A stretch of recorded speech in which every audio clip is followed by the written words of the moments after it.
project is a script that I found that I wrote when I was 7, and I adapted it into a more mature script and decided it might be fun to put a movie together and see what happened. This is what happened. Both. I had an old Atari computer from whenever I was growing up. Me and my sister used to use a word processor, Atari Writer Plus, and we would type up scripts. So I was going through this stuff a few years back. I had found it in storage, and I found all the discs that we had. I ran across this script, Targeted, that I only sort of remembered writing, and I read it. I called up my friend Vince, because I'd known him since we were in first grade. And so he remembered the movie because he was supposed to be Jimmy Macton whenever we were going to film it with the camcorder. I'm your second choice? That's right. So what happened was I read this over the phone to him, and that was going to be the end of it. We would have a good laugh, and then I'd move on to whatever else, probably music or something. And right. He made the mistake of saying, wouldn't it be funny if you got some people together and actually filmed the script? And lo and behold, here we are. Here it is. Yep. It's far too late for all of us. We decided pretty early on that the best way to film it was to film it completely straight.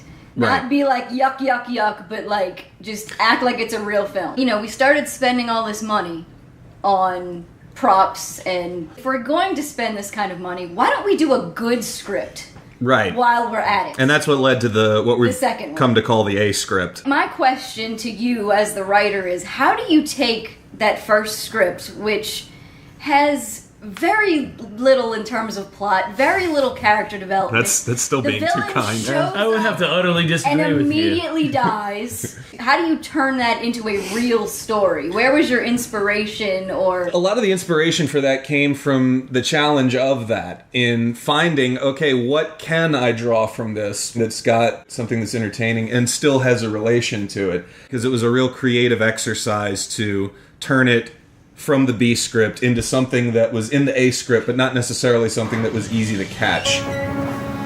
Just get to his pockets before the scabbers do. Maybe that gun ought to be my trophy. Everyone's got a gun but me. You seem to be the only one in here without a gun, in case you hadn't realized. Jimmy is a greenhorn. Don't know how this area's run. He's got a lot to learn about a lot here. Don't mind him, no. He's just green. I think almost everyone in the crew ended up being in the cast pretty as well. Much, yeah. And I mean, even the people that struggled a little bit, it ended up working out really well because they took direction really well. Yeah, I think that is something worth mentioning, like when you watch this film, hopefully you've already watched the film. Like, I think with the exception of maybe one or two people, like none of us had real acting experience. This is our first time really on camera, and I mean, I think we got some really great performances out of it. I remember the way I got the role of Abe was you calling me up when I was shit-faced on wine. You think that was an accident? Like, okay, yeah, I'll do that. Had you ever done any acting at all before, Zach? No, none. And so, he offers you this lead role. What's kind of... Am I going to pull this off? Am I going to sell it? Because, I mean, this is the lead part. I got to do at least a half-ass decent job of it. And I expect at least half-ass. At least half-ass. Right. I'm obviously an amateur at this. And it actually... we all are. Right, and we all are. You had to have him in mind before we went to Indiegogo, since he was... Well, he was part of the pitch, yeah. Right. I think I'd asked you. All four of us for the pitch. Yeah. Right, Yeah, filmed it, And those pitch videos are still some of the funniest things we did. The bang bang. The second pitch video. Everyone loves that. It's hilarious. Yeah, that's just great comedy. I think that aspect of it, forcing us to be creative. Even the live stream, I think, worked out really well. We sat there and read the script and everything. It was, that part of it, just being creative and just going for it, was the best part for me. Well, how did you enjoy being in front of the camera? How did you enjoy being that character? I initially wasn't supposed to be in it. I had a friend of mine, Jeremy, in mind to play Samuel. That's really? But he lives in Alabama and he wasn't able to make it. It was just sort of a matter of convenience that I took the part. Yeah. So yeah, I was not my first choice for that. I liked it. It was difficult at times having to switch from telling people, okay, this is how this needs to go, and then getting into the Samuel voice and doing that. I felt really surreal at times. No, I enjoyed. I wouldn't have done it if I didn't enjoy it. I don't do anything I don't enjoy. So yeah. Let me ask you from that perspective: if you could do another movie right now, if it was all lined up, would you want to be in it or would you want to stay behind the camera? There's a completely different appreciation that you get out of being in front of it and acting, and so I would probably want both. You know, I want it all. I'd like to have a bigger role. Yeah. Another time. Want something that was more than just, 1 day, or I guess technically 2 days since they had the 2 films. Which is funny because you were petrified about doing that at the beginning. But then I actually did it and it was really fun. Isn't it? Right, watching the movie, it's kind of like, wait, that's me. Pull it off, it'll work. I wanted to ask some of you guys what it was like being behind the camera and then suddenly having to kind of switch gears and be in front of the camera. And being behind the camera, I'm a still photographer and I study photography, so that obviously very natural to me. That's my primary art. So being in front of the camera was just another way of expressing creativity. I guess for me, for Jack, I played in this rock band for like a few years. So for me, I guess the way I approached it was like, okay, Jack gave me these lines. It's like learning one of his songs, and we just kind of read it out. It's all rhythms. It's words for sure, but so are lyrics. Yeah, that's exactly what I had to do it. I had to pull it off. Yeah. My job for the saloon was to help measure the walls and. Can I just say a side note here? Never ever put a hammer in this guy's hands. Don't put nails in this guy's hands. Or a tape measure. Tape measure. It's paper. Don't ever let him use any kind of building equipment ever. Rattle. Into construction rules. Now, next on this old house. Yeah. I bought a first aid kit on the set because there was just so many people. I knew someone was bound to get hurt. Greg hurt himself repeatedly. Sliced my finger open with the tape measure. So some of the sets that we ended up using, we had to completely strip them of their existing furniture. The barracks and the saloon were quite the opposite. We had to fill these empty rooms up. That tapped on some strengths that I honestly didn't know I had in the first place. I mean, I'm decent at construction, but having the ability to be able to look at the script and figure out the beats and figure out where you are, where people are going to be, understanding what we're going to be putting in the room, how it's going to be dressed, where people are going to be sitting, and how the scene is going to play out. So that you understand what you need to fix on a floor, how deep a bar needs to be for somebody to be able to use it, what you're going to have behind the bar, how the shelves need to sit, even if they're terrible shelves that might actually fall over on the actress. Right. Once I had an idea of what the set was going to look like, I went into this 3D modeling freeware that I found called SketchUp. It worked really well for being able to go in and place the virtual camera anywhere at any distance. We ended up changing that once we got to the saloon shoot, which was one of the last shoots we did, where we actually brought the camera on the set. We took still images and used those as storyboard frame bases. People stay there as stand-ins to get a feel for how everyone would fit in the frame. We actually sat there and measured where the camera would go in the room for any one of those angles, so that way when the day came we could immediately, all right, distance from this wall, this distance from this wall, shoot this direction, all right, ready, go. That went a long way toward making the saloon shoot even possible to do in one day. Yes. Once you had the storyboards done, you then turned them into animatics. The animatics really gave me a good sense of the pacing. Because we recorded the lines for the animatics as well. That's right. And it would sort of help you to figure out what kind of tone you needed for that scene, what worked well, what didn't. I'd be much obliged. My aim is to cattle hand. Yeah, like hell. You'd bruise them lily fingers just gripping a saddle horn, I reckon. Well, I suppose it's none of your business either way. Oh, your business is my business, Jimmy Macton. Oh, now how'd he know my name? That's what you're thinking, right? If I am, then I certainly don't deserve to be here for the reason I'm here, Mr. Barnett. Why, you certainly wouldn't. I do remember the first shoot at the brothel. I had it all planned out. I had this whole itinerary of, okay, I'm going to arrive at 6 in the morning, and I'm going to have the pipe and drape set up by 6:35. In reality, about 8 in the morning, I'm still setting up the second to last pipe, and half the people haven't shown up yet. You know, in your mind, you have this idea that it's going to take an hour to do something.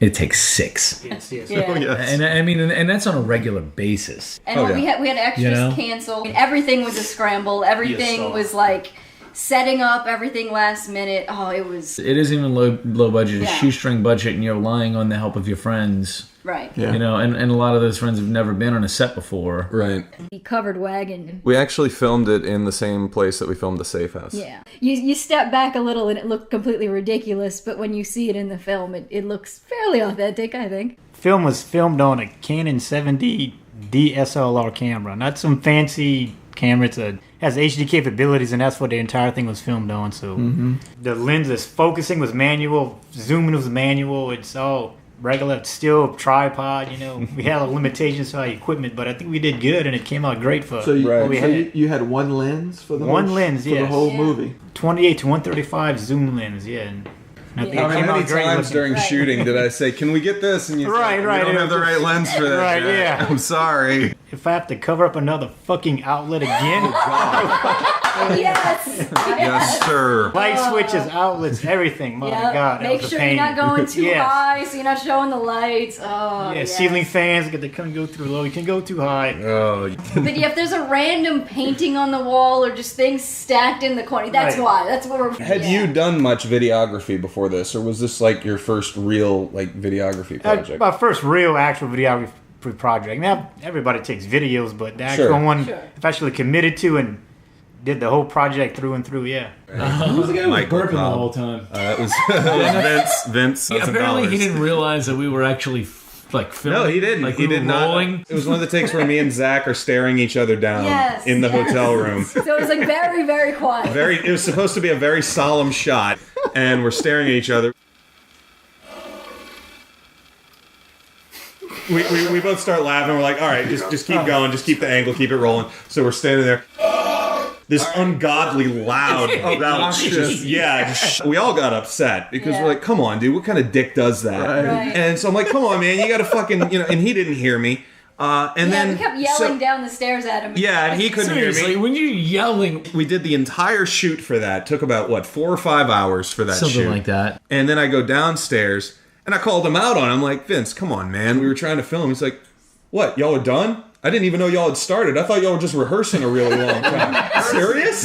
He said, yes. I thought you were rehearsing. I really did. Here's the funniest part of that. This is shit that he does just in his own house. He just sits there and belches his That's just how he is. I think you can make a drinking game out of every time Zach gets slapped, pushed, hit. You'd be pretty drunk by the Yeah. end of it. Yeah. They really give You it took to a lot of hits for this one. I think so. Zach elbowed me pretty handedly in the safe house scene. I don't know if that's the shot that made the final cut. I think it is. Legitimately Yes. saw like 'Cause there were a red couple. and stars when it hit. I was like, oh, this better. Yeah. And then what? I took it spill down the stairs. That was fun. That was great. I remember I watched you do that and you stopped and you started to laugh and I'm like, what are you doing? You did it right. What are you doing? And I'm sorry. What are you fucking sorry for? That's what you were supposed to do. Great. Barry got thrown into me way more times than I was comfortable with. I follow wrestling. Okay, I'm gonna get hit. Fine. Just make sure it looks good. Mm-hmm. Yeah, but it wound up looking good, and everybody was taking care of each other. Yeah. He takes the cake for getting his ass There were whooped. two, That's there were true. That 2 is days I right. could not be on set. One of No. them was when That was Jack a got happy thrown off of a surprise, horse. That was not how it was supposed to happen. No, that was not. What are you talking about? That was totally scripted. I like people to think that Crazy Jack, totally scripted that. And like, yeah, I'm going to take a spill off a horse. Woo! But no, that was not supposed I to was happen. legitimately. The idea was supposed. Yeah, I remember that. Yeah. Horse was freaking The horse out. was clearly Yeah, not the horse having started going away from the fence, so I said, Just took off. okay, maybe I can use this for something We'll else. follow this. Oh, yeah. Well, yeah, we followed it all right. That horse wrote a whole... I mean, you're Thing. lucky you didn't break something. I am. Yeah, that's kind of the Jak Locke story. You're lucky you didn't break something. Do it the hard way. The Jack Locke That's true. That is the true part. I feel like that's so. We had a lot of blood on this movie for not being a horror film. We had Moose getting shot. We Yes. had brains coming out of the Huntress and Yes. the guts and all that And stomach. Eric's brains. And lots of Eric's Mortal Kombat brains. Yeah. Yeah. It was literally one of those Evil Dead, all right, that's ridiculous, but yes moments. Like, It was appropriate. Yeah, completely appropriate. Oh, and the wound. Yeah, the bullet Yeah, wound. absolutely. Got to give these guys props who had never done anything like that before in their lives for sitting down and figuring out the mechanics of that. Because We used a garden sprayer of all things. You just pump that thing up, and it gives you 200 that, times. That's what I counted every time that we nice had to big. set up. And I just remember the first time we did it for when we shot Barry, and it went off, and I was like, "Oh, it sucked." Oh, I was she was so upset. Yeah. And then we look at the camera and be like, "No, it's beautiful. It's beautiful. Yes." I mean, it took y'all so long to get that shot set up. Oh God, yeah, and poor. I have to give Barry props for going through that. Oh, I have to man. give Ray props for letting us do that. Oh, that and I have poor to give floor. the floor a big fuck you for not letting the fucking blood come off. 4 mops, and it's probably still there to this day. So you want to like maybe go into a little bit of post production. I was about to say you probably don't want to think about post production. I don't, but we may as well talk about it. Yeah. And I think the first thing was probably the ADR, because a lot of our outside stuff, the wind was so bad that a lot of y'all had to go in and do your lines again. And Yeah, you were there for a lot of that, watching the dog and keeping I her was company. dog sitting, so Yeah, I didn't making really sure she need to didn't be a bark. part Yeah, of it. yeah. The Does absolute anyone worst talk about was that, May. like what it's like to lip sync to your own voice and get it to match? And Very tedious, very repetitious. I don't get it. I don't get it. I don't get it. I don't get it. I don't get it. I don't get it. 57 times, dude. Every actor except for Hood, it was the same exact sort of process. It was like I knew that the first 5 readings of every single line were going to be completely useless garbage, unusable. Because we were trying to change what we were Right. Well, saying. no, you're trying to hear first the rhythm of it, and then trying to match it, and then trying to match the energy. Right. There's all these different levels. You see the metamorphosis. Right. The thing about Hood, his first take was flawless, and it just got worse and worse the more that he read it. On one of the lines, you weren't even speaking English anymore. It's like there were no consonants. It was just vowels. What happened was... once you've got that, then you start layering the sound effects. Well, especially the outdoor ones that we did completely with ADR. You don't have anything from the shoot anymore, so if it happens and it makes a sound, you've got to replace that with something that you're doing yourself. Obviously there was a lot of hits and smacks and punches that you had to fill in as well. I did hit myself a lot for the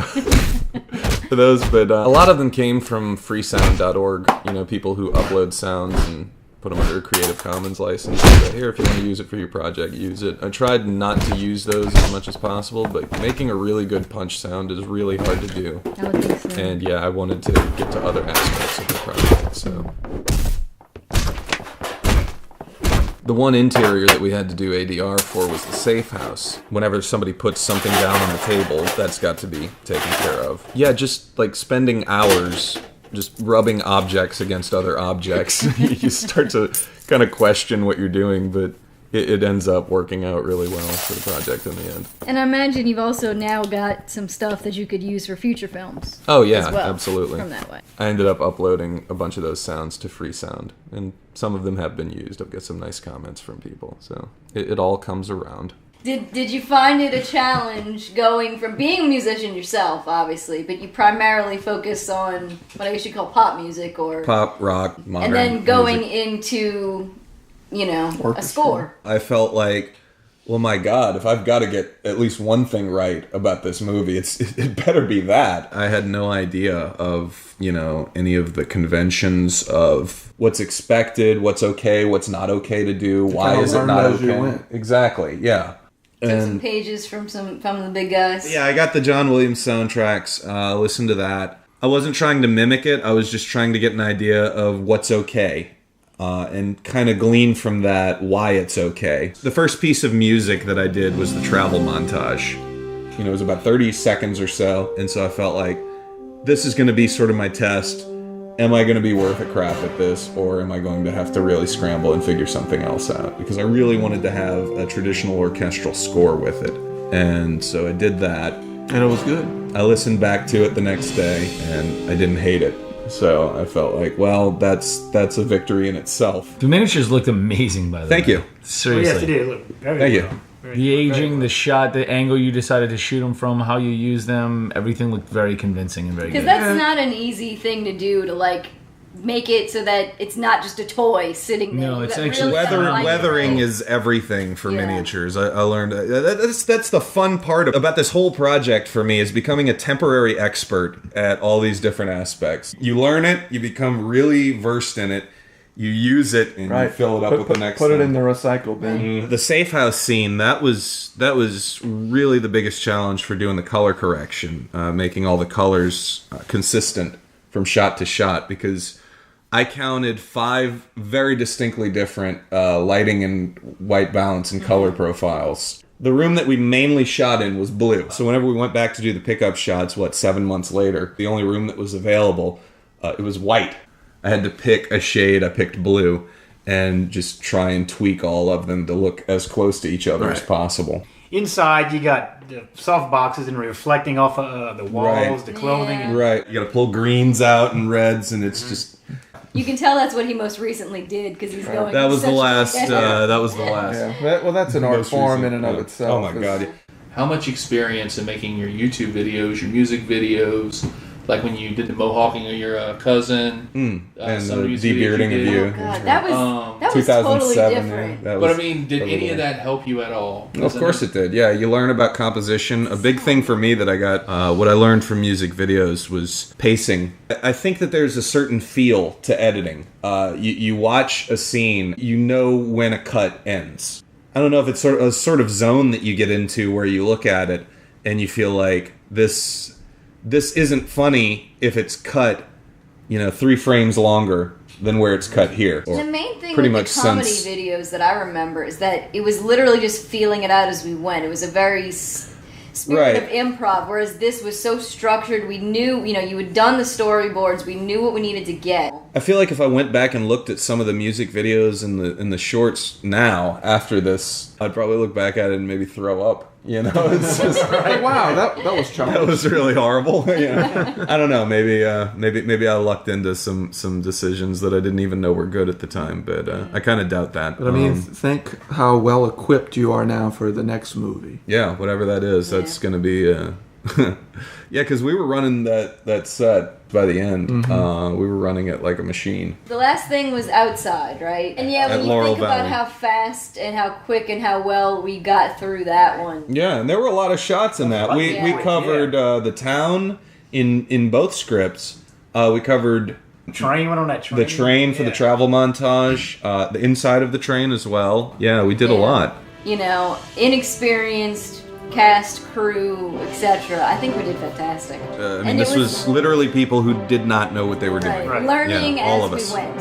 Using the best equipment we had available. Yeah. I mean, Yeah. you can't expect any more than what you got. Right. Right.